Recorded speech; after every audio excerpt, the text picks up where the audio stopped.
In today's episode of Listen Able, we sit down with Malaine Robinson and her guide dog Dessi. With a 30-year career as a vet nurse and a disability that was ever-changing, Malaine had to be adaptable within her job. Veterinary nursing is a really full-on, hands-on, eyes-on role, and I found that as time went on, there were things I was struggling with. So I transitioned into all these other roles really seamlessly. Then everything came to a crashing halt. During COVID, she was made redundant. So, having to start fresh in the workforce with disability, Malaine had to start a brand new challenge. For the first time in a long time, Malaine had the time to reflect on herself, her disability, and what independence truly meant to her. Having the time and the space to just breathe and just take it all in was actually really good, in that this very surprising creative side of me popped out. Having disabilities in the background, you are always, particularly a progressive vision loss, where one day you can see something and then the next day, oh, I can't see that anymore. Okay, I need to find another way to do this. And the unexpected and new arrival of her best friend and guide dog. I have so much respect and gratitude for what goes into creating these dogs and what went into creating us as a partnership. Just sitting on the ground and just hugging her and crying. And I swear to God, she's going, Mum, get off the floor. This is embarrassing. As always, let's allow Malaine to introduce herself. Hello, my name's Malaine, and I am a very proud and enthusiastic guide dog handler. I'm here with my gorgeous golden guide, Dessi, also known as Dessi. And while my vision loss, my blindness is my obvious condition, thanks to my choice of a mobility aid, I am technically deafblind because I also have a hearing loss. And I was born with both conditions, but they weren't diagnosed straight away. It's a bilateral nerve deafness, and it's fairly well corrected with 2 hearing aids, and it's remained stable for the whole time. Unlike my vision loss, which was diagnosed in my late teens, early 20s, and it is a progressive vision loss. It's called retinitis pigmentosa, which is an eye condition standalone, but combined with the hearing loss creates a condition called Usher syndrome. So hearing loss, relatively stable, wear 2 hearing aids, have done since the age of 5, and vision loss is progressively getting worse and worse. The main characteristics of retinitis pigmentosa are night blindness and an increased lack of tunnel vision. So my hearing loss diagnosis was actually really interesting because I was diagnosed, it's only a partial hearing loss. So I was diagnosed at the age of 5, and I'm the eldest of 3. And apparently I was a very bright child. When I went to kinder, it was observed by my kinder teachers that I wasn't interacting with the other children as much as expected. Something's going on here. So they quickly realised that it was because I couldn't hear very well, and the other kids obviously got sick of me not answering them when I couldn't hear, so they just didn't play with me. So I went off and had some hearing tests, and it was, oh yes, she definitely can't hear. Took my tonsils out.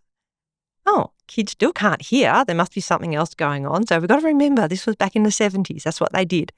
And then further investigation discovered that I had bilateral nerve deafness, which is only a partial loss. So I was fitted with little hearing aids, very cute little hearing aids, a little box that I used to wear on my chest, like the old-fashioned Walkman. They had little earphones that went up into your ear. Terrible thing to do to a kid in kinder. But anyway, a couple of things here. And I only just found out part of this recently. At the time of the official diagnosis, now we need to cast our minds back. So my mum and dad were very young parents. They were in their 20s, lived in a very rural area at the time. So I was 5, my brother was 3, and my sister was just a newborn. And gone into the doctor's office, and doctor said, okay, Mr. and Mrs. Robinson, yes, Malaine is deaf. Now, what we suggest is that you do consider placing her in special school.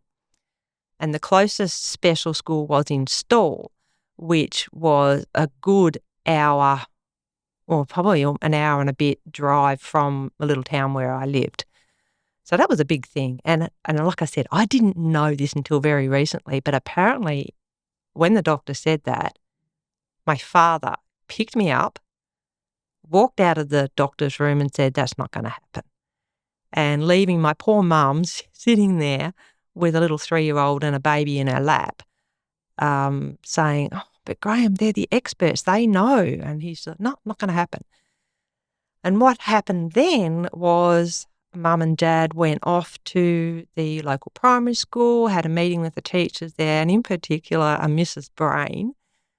Mrs. Brain, love you to bits. And Mrs. Brain, who was the prep grade 1 teacher, said, that's okay, I'll go off and do some extra training so that I can integrate her into the classroom with the other kids. No drama, which was quite remarkable. Like I said, it's 1976. And so Mrs. Brain, well before the time where integration into mainstream schooling for kids with disabilities was really happening, embraced it. And like she said, because my brother and sister had also been tested and discovered that they also had a hearing loss. So like she said, oh, it's no big deal. I've got another 2 kids coming through. So it made sense. That's just what you do in the country, I think, and particularly in that time. So thank you, Mum and Dad and Mrs. Brain, who only just passed away in December in her 90s. And I was lucky enough to talk with her and do a little interview with her last year. So I'm so grateful I did that, and I've got her voice on audio, which is really quite special. But so that was the hearing aid diagnosis. And Mum tells a story as well about when I had my hearing aids fitted for the first time. And we had to come down to Melbourne to get that done. And that was a big thing, and they put my little hearing aids in, and all very exciting and overwhelming, and fitted me with my hearing aids. And then as we came down in the lift and stepped outside, it had been raining, and it was raining quite heavily.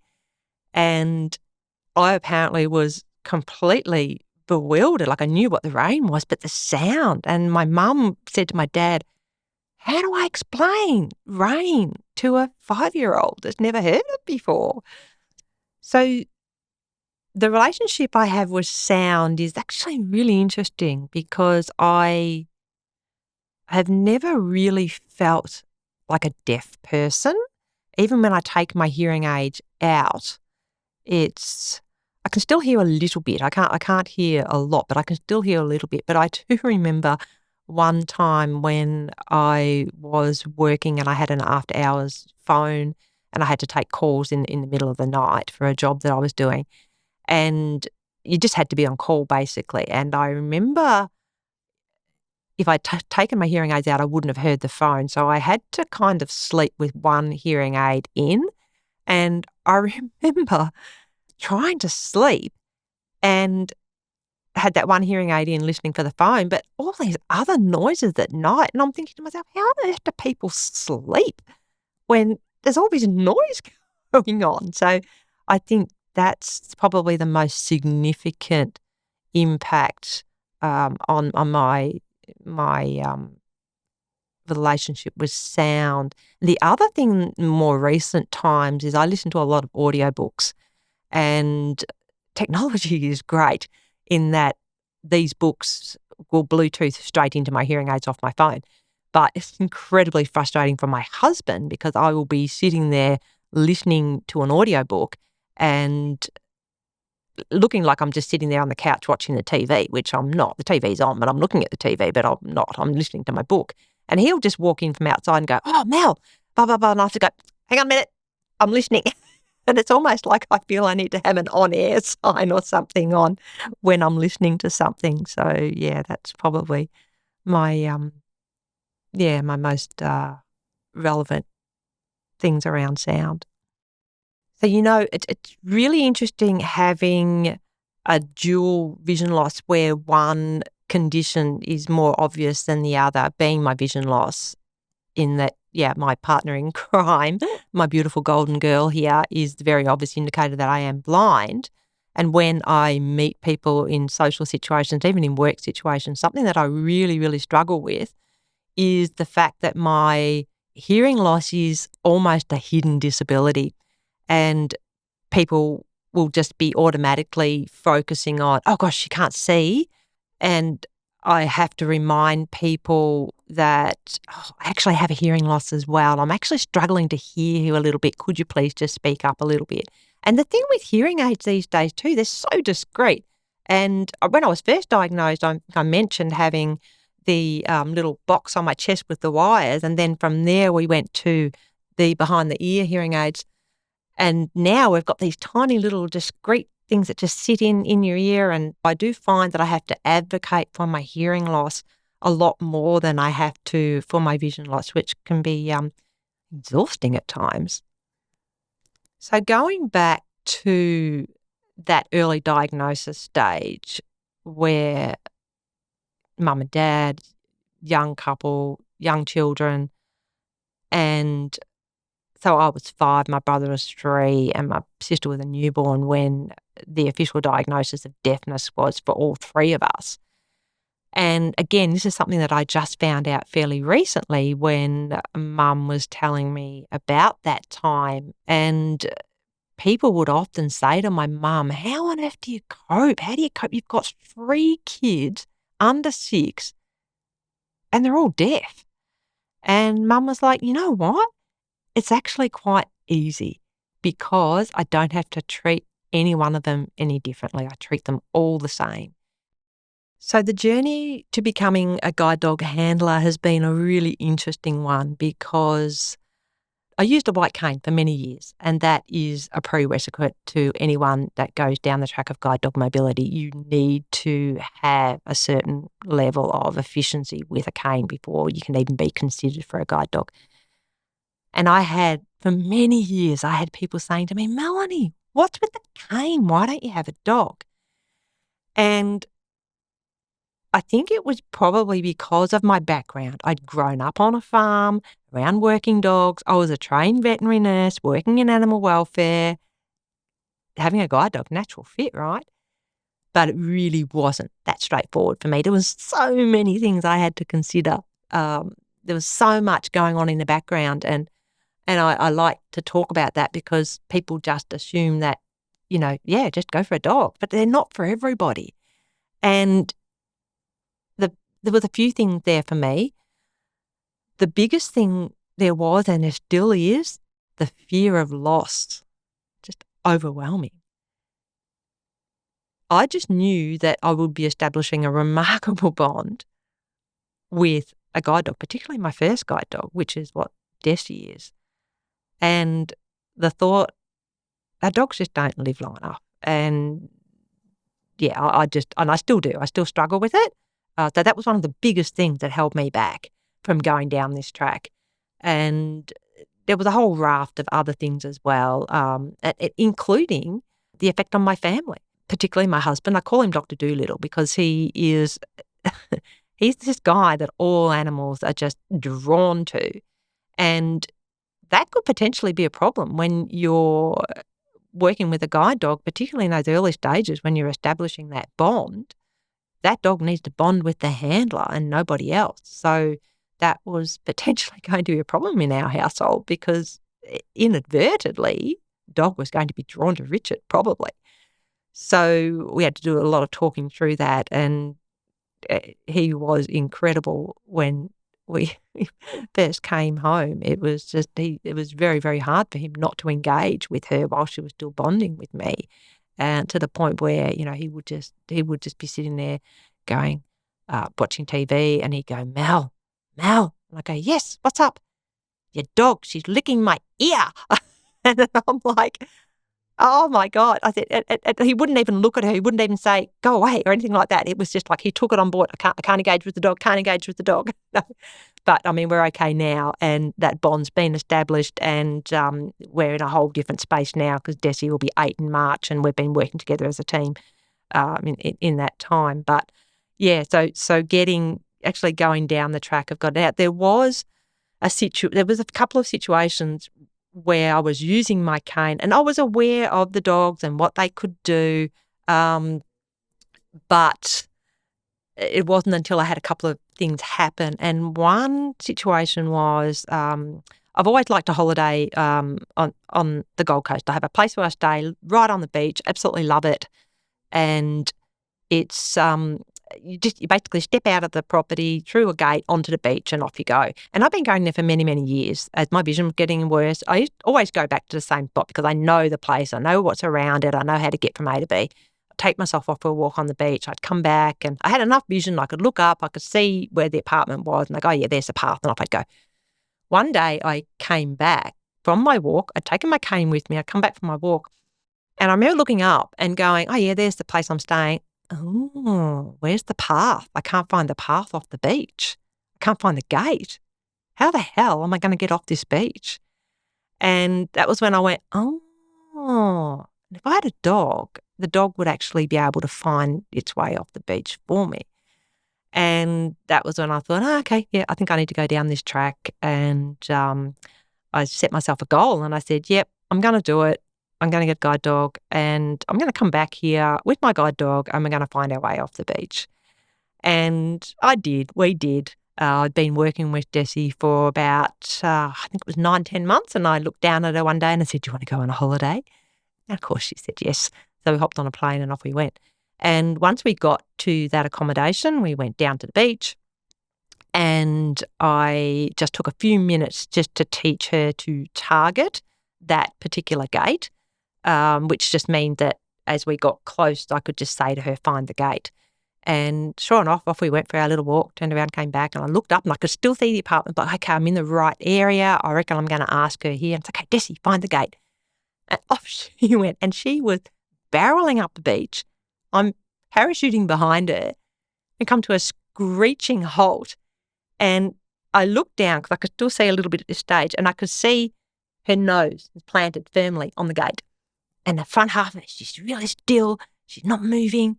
And then I look down and her tail is wagging and her back feet are dancing. Sand flying everywhere.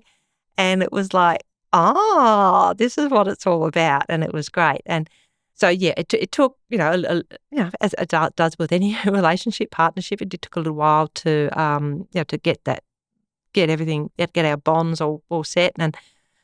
But there was another instance, I would say maybe 3 months after we'd started working together. I'd come home from work one day on the train and normally I'd get off the train and I'd walk forward a little bit and then I would go left down a ramp to an underpass and then up the other side and home. And I remember getting off the train one day and we'd walk forward and I felt like Dessi had walked forward a little bit too far and then she went left. And that doesn't feel right. And what we're trained to do when something doesn't feel right is you actually you turn around and you go back to the start and you do it again. And I did that. And I went, okay, Jessie, go back to the platform, turn around, and she did it again. And I'd stop, and I'm thinking, and I'm standing there, and apparently I can't play poker. Everything is on my face.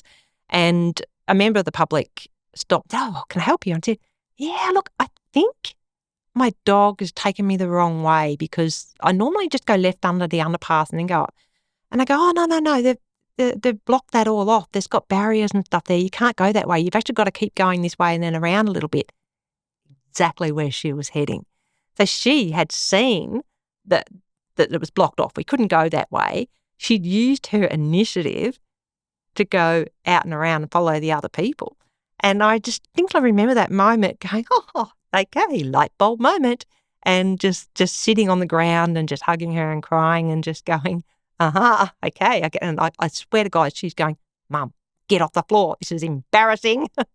But, so that was, and then just the other day, just 2 days ago, was out just going to my local cafe and there's one road crossing that I have to do. Now, road crossings are really interesting with guide dogs. Technically, as a handler, the decision to cross a road sits with us, not the dog. So that is another reason why we need to have the good orientation and mobility that we get with a cane in being able to make those decisions to cross a road on our own. And as a person with low vision, you need to use your hearing, which mine isn't great, but it's okay to listen for anything. So at a road crossing, and we're ready to go. And I just said to her, okay, Dessi, forward. And she didn't go forward. And luckily, I didn't just go off forward as well. I'm so in sync with her that when she doesn't move, I'm like, oh, she didn't move. Why didn't she move? And then all of a sudden I heard the whoosh of a bicycle come past in front of me. So I hadn't seen the bicycle. She had. I told her to go forward and she's like, no, I'm not going forward. So, yeah, so that was, that's just something else that these dogs do. But guide dog schools will not guarantee that a dog will do that for you. But, you build your relationship with your dog. You build up your own little individual bits and pieces that you do. And as a team, you adapt to those things that are specific to your needs. And so that's just an example of some of the things that we can do. When I first started my working career, my working career goes along the lines of I finished year 12. I knew I wanted to be a veterinary nurse, and I knew I had to come to Melbourne to do that because there was more opportunities in Melbourne.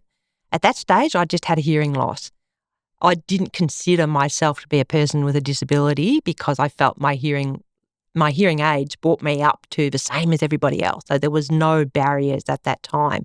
So for a 17-year-old moving to Melbourne, started off my career, was supposed to be only a 6-week placement in a very large animal welfare shelter as a trainee veterinary nurse, turned into a 31-year career. And it was really interesting because at that time, I didn't perceive myself as a person with a disability. But remembering my vision loss hadn't been diagnosed at that stage. So whilst I was vaguely aware that I couldn't see that well at night, I was sort of bumping into a few things. It really wasn't, and I was still driving, I was playing netball, all those sorts of normal things. So started off trainee junior vet nurse, doing the same as everybody else in my colleagues. The only time it would be an issue was if I had a flat battery. Hang on, I've got a flat battery, just need to change my battery, no drama. Then my vision loss diagnosis came in, but again, it's a progressive vision loss. So I had time to adjust as my vision was deteriorating. So I was really fortunate. So veterinary nursing is a really full-on, hands-on, eyes-on role. And I found that as time went on, there were things I was struggling with, like sweeping floors, cleaning cages where you need your full peripheral vision, which were becoming a bit of a struggle. But my central vision was still functional enough that I could complete tasks such as admin, talking. I could always talk. So my role kind of moved into more admin because I had really supportive senior staff around me. So I transitioned into all these other roles really seamlessly and in this really protective employment bubble. And then, so this kicked along really nicely for 31 years. And it was just a great organisation to work with. So, I worked as a veterinary nurse for 15 years or something, but I was still in that industry in that I could still pop into the clinic and talk to the vets if I wanted to, which was my passion. It was hard to accept that, I can't nurse anymore. But I've got all these other things that I can do still within this organisation, this not-for-profit. I'm making a difference, even though I'm not doing my hands-on nursing anymore. I'm still contributing on. I'm still, okay. Yeah, I can't see as well anymore, but that's okay. I'm still doing these things. And then everything came to a crashing halt at the start of 2020. And it wasn't COVID. It was an organisation restructure. I suddenly found myself redundant and having to face a reality of being a person with a disability, not quite ready to retire. I was only 48 at the time, and thinking, now I need to go out and look for work as a person with a disability. But COVID stepped in, and in a way, the timing of COVID was actually really good for me in that I'd been working for 31 years. It was a good payout. My husband and I don't have kids, tiny mortgage. He was still working through COVID. He's a cabinet maker. He's working from home. So financially, we were okay. And it gave me time to get my head around, how am I going to do this? This is going to be really hard. But I didn't even think about it for a while. I didn't have to. I thought, no, it's okay. I don't need to make a decision right now. Nothing was happening in COVID. Well, lots of things were happening in COVID in terms of having my guide dog. She's my first guide dog. Dessi is my first guide dog. And losing continuous employment, and it was the whole process. Anyone that's been through a redundancy, regardless whether you've got a disability or not, it's just shattering. So there was some pretty low moments in that time, but thank God for this dog. She's my first dog. She was still quite young at that time, and I have so much respect and gratitude for what goes into creating these dogs and what went into creating us as a partnership. It was so good because it made me get out of bed every morning and take this dog and work her. I knew she had to work. I didn't want to waste this resource. So I had 5-kilometre bubble to explore on foot, which I hadn't had the opportunity to do before. A young dog that loves to, do new things and tackle new paths and stuff. So that was an absolute godsend, having her during that time. And then a role came up with Guide Dogs Victoria, and it was a lovely little role. It was in fundraising, which is something that I'd never worked in before. In my previous role at another not-for-profit animal welfare organisation, I'd worked alongside fundraising, so I was very much aware of what it meant. And then this role came up, and it makes so much sense to have someone with lived experience in this role talking to our supporters, because I am the beneficiary of their generosity. And I love this job. I started this job, 2022. So I've been in the job two years now, and I absolutely love it. Yeah, I miss my contact with the veterinary industry, but I've turned that around now through my public speaking and my signature talk that I have developed. And I've had the opportunity to do this talk a few times now, is around improving the veterinary experience for guide dogs and their handlers. And initially, I thought, oh God, I can't be a vet nurse anymore. But I didn't feel that at the time when I was working in that organisation, because I had all these other auxiliary roles that I was doing that were still related to the veterinary industry. So I actually achieved a lot of things in other roles within that organisation. I was involved in microchipping when it first came into play, and I put forward a suggestion to have a mobile microchipping service, which we took nationally, and I'm really proud of a lot of the things that I did in that space. So during that time of unemployment, I've just realised, I was unemployed for 2.5 years. Having the time and the space to just breathe and just take it all in was actually really good, in that this very surprising creative side of me popped out, which I'd never had before. I'd always considered myself a very practical person. I was a veterinary nurse. You had to be practical. You just had to do stuff on the fly. But having disabilities in the background, you are always, particularly a progressive vision loss, where one day you can see something and then the next day, oh, I can't see that anymore. Okay, I need to find another way to do this. It's such a natural extension of what you do in dealing with a disability. You don't even realise you're doing it until, well, I didn't realise I was doing it until I had that time to stop and reflect and go, oh, hang on a minute. Yeah, I do. I find another way to do stuff. That's pretty cool. And something that has come up recently is I love food. I love dining out, but it does create a little bit of anxiety in that, particularly now as my vision loss is becoming more and more prevalent. Can't see as well. Initially, whenever I used to go out anywhere, it used to be like, okay, I need to sit somewhere where we're under a light I'm night blind, but when with the light I can see a little bit. So it can be sit near a window, can we sit under a light so that I can see what I'm doing. My vision has deteriorated to the point now where that doesn't actually matter anymore, whether I'm in the light or not. I still can't see. So it's having to let go of, okay, you can't see at all now. You need to find another way to eat that really lovely meal.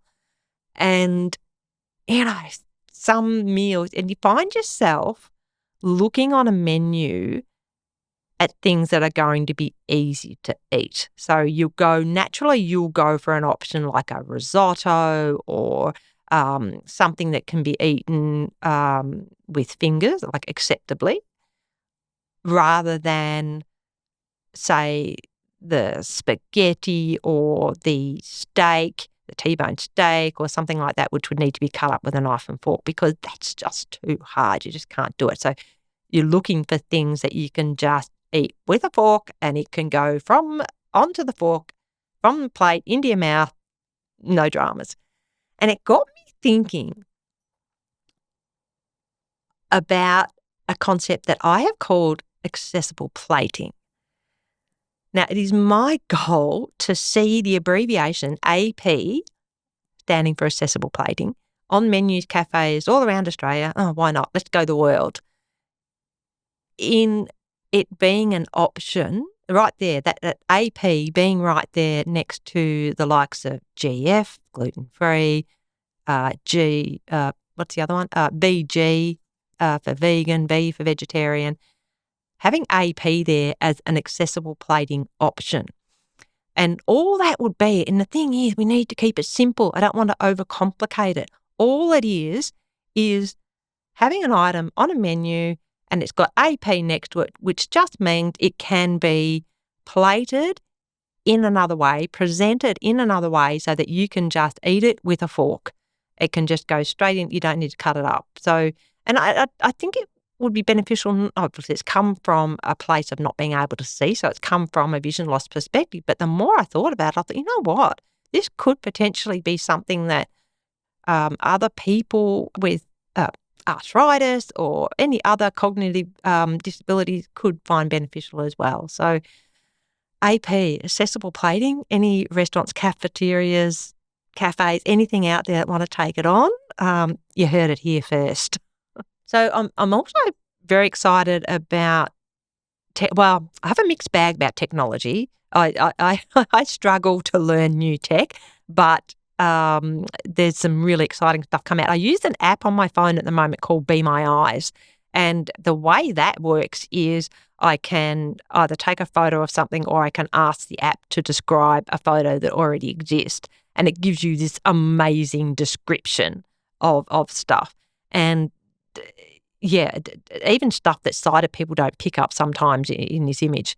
So that can be really handy with a menu and stuff like that. But the tricky part there is you've actually got to line your phone up to actually still take the photo. So, so that can be a little bit tricky sometimes. And there is a new smart glasses out there. Ray-Ban make them at the moment, and it's Meta AI glasses. So now the way they work, they use a similar technology as the Be My Eyes, but you can, and my sister has a pair. She's just trying them out at the moment.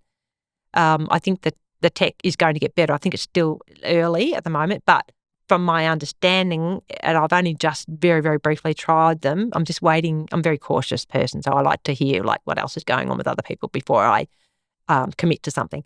But from what I believe, you put these glasses on and you can just look and you can say, hey, Meta, what am I looking at? And it will say, you're looking at a very handsome man sitting across the table and his name is Angus. If the technology already knows the name of you. But so it's going to be a game changer, I think. So, exciting times ahead. So I mentioned before when I was talking about COVID that my husband and I were in a pretty good financial position compared to a lot of other people. And one of those things being that we don't have kids. Now, that was a decision that I had made fairly early on with my blindness diagnosis. I think I was always a little bit scared of kids, particularly babies. So it was kind of, for me, it was like, okay, you've got this condition. It is genetic. You will be passing it on. It's on the recessive gene, but, there's potential for this condition to manifest, down the track with other people. And for me, it was like a bit of a get out of jail card in a way, because I didn't think that I wanted children. So for me, it was like, oh, okay, yep, that's good. I feel comfortable with that. So that was me pretty early on. And unlike my sister, who's 5 years younger than me, and I think we'll probably talk about this at some other point, but yeah, both my brother and sister have the same condition that I do, Usher syndrome. It is a recessive gene. Mum and dad don't have it. It's just popped up out of nowhere. But my sister, 5 years younger than me, loves kids. She did early childhood development as her chosen field of study. She worked in a childcare centre. She's since gone on to have 2 children, my gorgeous niece and nephew, Abby and Charlie, and they're fabulous kids. So that was her choice as opposed to mine. So it's really interesting, her having the same disability didn't affect her decision to have children, whereas for me, I was like, no, I don't want to do it. And I had a couple of instances, not fairly early on in that diagnosis, where I was at work. Remember, I was working in a large animal welfare shelter, had my own pet dog, and I happened to have her one day. I walked around the corner. She was on the lead. I walked around the corner, and another staff member came around the corner as well. He had a very nasty dog on a catch pole, and that dog lunged at my pet dog, and like it could have ended really, really badly. But when I reflected over that, I thought, you know what? If I had been able to see properly, I would have been able to stop that before it even happened. And that cemented my decision about having kids, because I thought, you know what? If I had a kid and that had happened, I would never have been able to live with myself. So that happened fairly early on. And that was around the time that I met my now husband. And so we were both in our mid-20s when we met, and straight from right from the get-go, it was a couple of things that, I sort of had to say to Richard is, look, I'm a traveller. I like to travel, and I like to travel on my own. This is me. This is what I do. I'm going blind. I will eventually end up blind, and I don't want kids. So I gave it to him all from the start, and it's like, oh, this is it. And we're still together now, 30 years later. Luckily for me, we were both on the same page, and that worked for us. So I consider myself very fortunate to have found, my life-term partner, and we're on the same page. So. Okay, so now Angus tells me it's time for the bowl of uncomfortable, where listeners have sent in some questions to ask. So I'm nervous, excited, and let's go for it, Angus. Who or what do you rely on to make sure you look as you think you look when you leave the house? Oh, gosh. I actually just rely on my memory of what I used to look like and how things used to feel for when I walk out of the house. But I do use some technology that assists me with, say, the colour of clothing. So I have little labels on my clothing, washable labels, laundry labels that have it's called a pen friend. So it's a little device that I just hold on it, and it will say, you pre-record what the item is. So it might say black top, navy top, that sort of thing.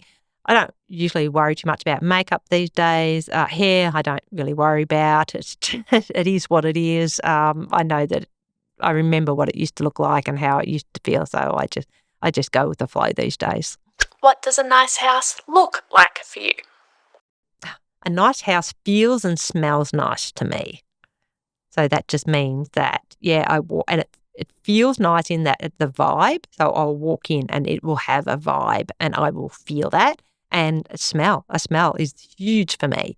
So there's lots of different smells that are nice and some that are not so nice. So yeah.